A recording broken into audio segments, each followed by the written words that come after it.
Bonjour à tous, j'espère que vous allez bien. On se retrouve pour ce mois de décembre, je voulais absolument vous faire une vidéo sur le thème de Noël. Au début, je voulais vous faire une vidéo avec plein de recettes de biscuits, des bredele comme on appelle par chez moi. Mais je me suis retrouvée à court de temps, et puis c'était la maladie à la maison, enfin vous connaissez les mois de décembre, hein. Juste avant les fêtes, c'est toujours un peu compliqué.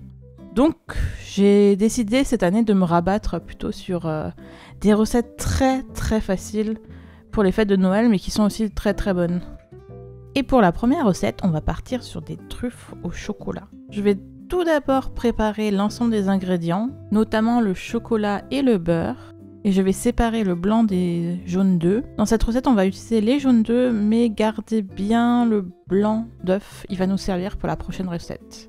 Je vais ensuite faire fondre le tout au bain-marie. Je préfère vraiment le bain-marie, ça va permettre de ne pas brûler le chocolat qui peut brûler très vite. Ici, j'utilise un chocolat noir à 70% de cacao. Une fois que le chocolat est fondu, j'ajoute progressivement le beurre. Hors du feu, je vais venir ajouter mes 2 jaunes d'œufs, mon sucre vanillé et une bonne pincée de sel. Je mélange le tout pour que ce soit bien homogène. Et au moment du record, j'ai oublié de filmer quand j'ai ajouté le sucre glace qui est très important, qui va vous faciliter à former vos petites boules. Je recouvre ma préparation de film alimentaire et je vais laisser le tout reposer au minimum 1 heure au frigo pour que ce soit plus facile de former les petites truffes. Une fois la préparation bien froide, vous allez pouvoir facilement former des petites boules avec une petite cuillère. Moi j'ai une petite cuillère déjà un peu arrondie, ce qui va vraiment faciliter la formation des truffes. Je les malaxe un petit peu entre mes mains pour les arrondir et je les roule ensuite tout simplement dans du cacao. On dépose le tout sur une assiette et c'est prêt. Pour la prochaine recette, on va se servir des blancs d'œufs qu'on a laissés de l'autre préparation. On va les monter en neige avec une petite pincée de sel. On va ensuite ajouter du sucre semoule et de la noix de coco râpée. De base, on dit qu'il faut 125 g de noix de coco râpée, mais ajoutez-les progressivement parce qu'en fonction de la taille de vos blancs d'œufs, ça peut devenir trop compact. On va ensuite former des petites pyramides ou petits cônes comme vous voulez, qu'on va déposer sur une feuille de papier sulfurisé. Et on enfournera le tout à four chaud en chaleur tournante à 180 degrés pendant 15 minutes. Surtout attendez bien qu'ils aient bien refroidi avant de les manipuler pour éviter qu'ils s'effritent. Vous pouvez aussi, pour flex un peu, plonger la base dans un peu de chocolat fondu. Ces 2 recettes sont vraiment super faciles à faire et rapides. Vous pouvez même les faire avec vos enfants. Pour la conservation, il suffit de les mettre dans des boîtes hermétiques, ça fait totalement l'affaire. Ça peut être aussi très sympa à faire comme cadeau de Noël si vous savez pas quoi faire. Cuisiner pour les gens, je trouve que c'est toujours une très bonne idée. Et la nourriture, ça déplaît rarement quand même, hein. Et pour la dernière recette, ça va être ma préférée. C'est le pain d'épices. J'adore vraiment ça. Et en plus de ça, c'est aussi facile à faire qu'un cake classique. Dans un premier temps, on va mélanger les ingrédients secs ensemble. La farine, les épices, la levure chimique. Ensuite, on va venir faire fondre du beurre, auquel on va ajouter du miel liquide, toute fleur, mais le miel de châtaignier, c'est aussi très bon avec.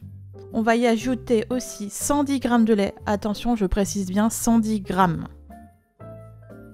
On y incorpore du sucre cassonade. Si vraiment vous voulez utiliser ce pain d'épices pour du foie gras, je vous conseille de diminuer de moitié. On va ensuite venir tamiser notre première préparation sèche avec la farine, le pain d'épices et la levure chimique.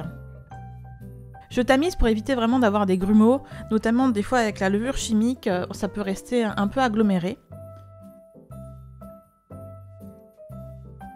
Et je finis toujours par rajouter, je sais pas, j'ai cette habitude en ce moment, dès que je fais quelque chose avec de la levure chimique, je rajoute l'équivalent d'une cuillère à café de bicarbonate de soude. Je trouve que ça rend tout beaucoup plus moelleux.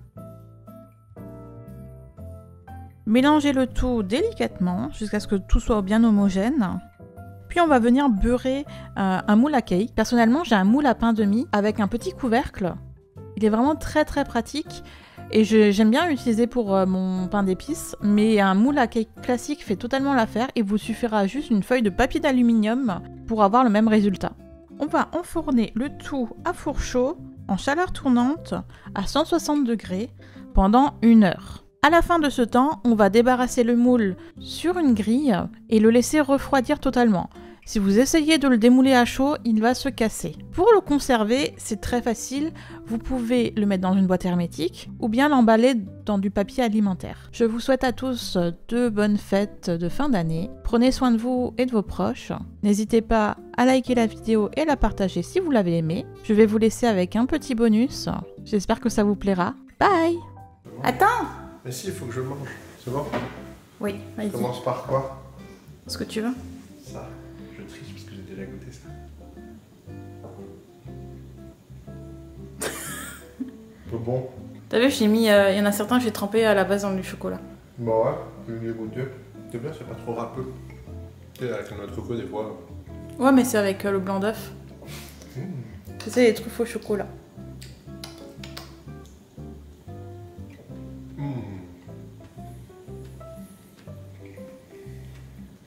Chocolat. Faut aimer le chocolat. Ouais, Moi j'aime le chocolat. je sais. Faut pas sniffer le cacao comme je viens de le faire. Le pain d'épices. Après, tu le connais, je le fais chaque année celui-là. Je sais déjà qu'il est bon. Et le même. Il était bien bon bien alors en final. Ouais. Ouais. Ça c'est assez Noël là. Est-ce que ça manquerait pas d'une petite tranche de foie gras dessus? Pour le coup, il est pas trop sucré, il a parfaitement avec du foie gras. Celui-là, en tranche fine, parfait avec du foie gras. Très bon. Ça soigne ma gorge, le miel. Le sucre, ça soigne tout. C'est bon, je valide. C'est très bon, et c'est pour moi.